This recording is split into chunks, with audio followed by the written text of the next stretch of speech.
देखो बेटा, हम तुमको वो परमाणु और आयन के बारे में अंतर बताने जा रहे हैं। क्या बताने जा रहे हैं बेटा?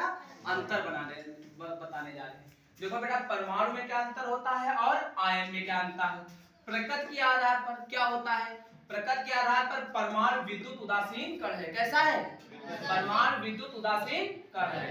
इसमें प्रोटॉनों और इलेक्ट्रॉनों की संख्या बराबर होती है। इसकी वजह से परमाणु क्या होता है? उदासीन होता है। जैसे सोडियम का परमाणु क्रमांक बेटा कितना होता है? 11। तो बेटा इसको परमाणु क्रमांक भी कहो, इन्हीं को हम प्रोटॉनों की संख्या कहते हैं, इन्हीं को हम इलेक्ट्रॉनों की संख्या। बराबर कितना हो जाता है? 11 हो जाता है। क्लोरीन में कितना होता है बेटा? 17। Z बराबर P बराबर E बराबर 17। अब इसमें क्या होता है बेटा?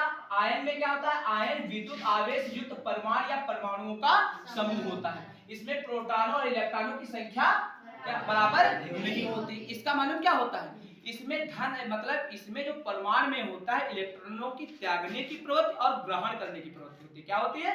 त्यागने की प्रवृत्ति होती है और ग्रहण करने की। जब इलेक्ट्रॉन त्यागता है तो इलेक्ट्रॉनों में कमी होती है। अधिकतम कितने त्याग सकता है? 4।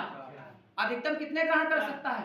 4। इससे ज्यादा न त्याग सकता है और न ग्रहण कर सकता है। जैसे सोडियम में बेटा कितना है? 11 है। इसने एक इलेक्ट्रॉन त्यागा तो कितना हो गया? 10। और एक इलेक्ट्रॉन ही तो निकला है, तो कितना हुआ बेटा? 10 हुआ। और बेटा अब तो इसमें प्रोटॉनों की संख्या कितनी रहेगी? क्योंकि प्रोटॉन नाभिक में होता है, वो तो निकलेगा नहीं। तो P बराबर कितना बेटा? अब इलेक्ट्रॉन कितना हो गया? दोनों क्या हो गए? असमान हो गए। इसीलिए क्या हो गया? आयन मतलब इस पे आयन आ जाता है, इसने त्यागा। अब बेटा देखो, और ये अपना अष्टक नियम का पालन करते हैं। ये किसके बराबर बेटा था? शून्य समूह के बराबर आता है। कौन सा? 2, 10, 18, 36 मतलब इनके बराबर। ये बेटा देखो, इसमें एक इलेक्ट्रॉन इसने त्यागा तो इलेक्ट्रॉनों में क्या हुई? कमी हुई, प्लस चार्ज आया। और बेटा इसमें क्या हुआ? एक इलेक्ट्रॉन ग्रहण किया, अधिकता हुई। तो इसमें प्रोटॉन बेटा कितने रहेंगे? 17 ही रहेंगे और इलेक्ट्रॉन कितने रहेंगे? इतनी बात समझ में आई बेटा? तो इनमें एक प्रवृत्ति होती है, धातुओं में इलेक्ट्रॉन ग्रहण करने की प्रवृत्ति होती है, प्रोटॉनों में मतलब धातुओं में त्यागने की प्रवृत्ति होती है। तो धातुएं ज्यादा सक्रिय होती है, ये कम। अब बेटा देखो, विन्यास इलेक्ट्रॉनिक विन्यास पढ़ा चुके हैं, ठीक है बेटा। इसमें क्या है? अक्रिय गैसों के अतिरिक्त सभी परमाणुओं का विन्यास क्या होता है? अस्थायी होता है। स्थायी का मतलब पूरा पूरा भरा हो, तभी तो स्थायी होगा। अस्थायी का मतलब भी उसमें खाली होगा और कुछ भर सकता है। जैसे बनाया सोडियम का इलेक्ट्रॉनिक विन्यास बनाया बेटा 1s2 2s2 2p6 3s1।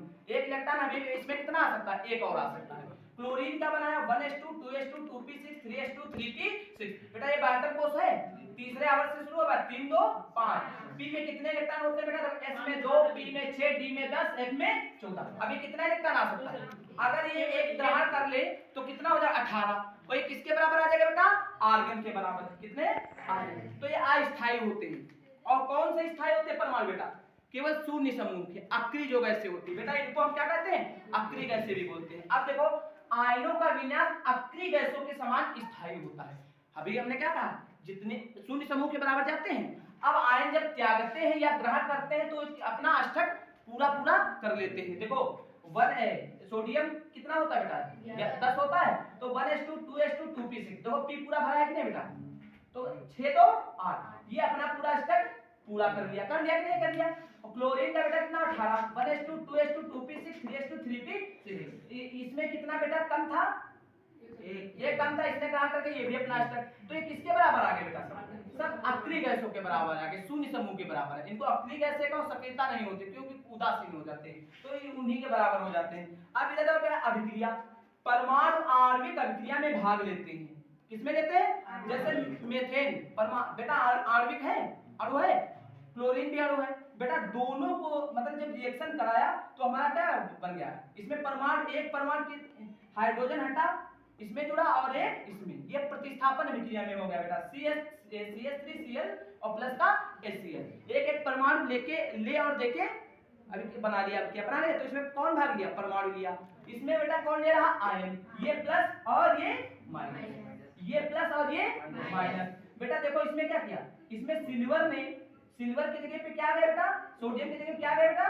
Silver. देखो AgCl आ गया। और बेटा वो Ag की जगह पे बेटा क्या गया? सोडियम। एक दूसरे ने अपना अपना स्थान बदल दिया। तो इसमें भाग कौन लिया है? आयन लिया है। कौन लिया है? ये प्लस ये माइनस, ये प्लस ये माइनस। इधर भी ये प्लस और ये माइनस, ये प्लस और ये बेटा, ये प्लस ये माइनस, ये प्लस ये माइनस, ये प्लस ये प्लस और ये माइनस। तो इसमें कौन भाग ले रहा है बेटा?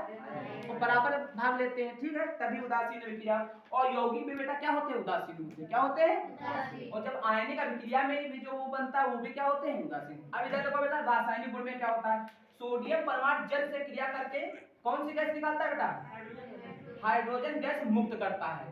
परमाणु जल में स्वतंत्र नहीं रह सकता। परमाणु जो होता है बेटा जल में वो किस रूप में रह सकता है? आयनों के रूप में, या तो प्लस और माइनस, वो भी क्या बराबर विपरीत आवेश में रह सकता है। जैसे मैंने सोडियम धातु को क्रिया कराई किससे? जल से, तो हमारा क्या बना दिया? सोडियम आधा। क्योंकि सोडियम ज्यादा शक्तिदार तो हाइड्रोजन कम है, तो ये सोडियम ने हाइड्रोजन को हटा के देखो अपना अपना इसका स्थान ग्रहण कर लिया, तो Na2O बना दिया, और देखो हाइड्रोजन को निकाल दिया, तो उससे हाइड्रोजन निकलना, जब सोडियम डालोगे किसी जल में सोडियम डालोगे तो हाइड्रोजन गैस अपने आप निकलना शुरू हो जाएगी।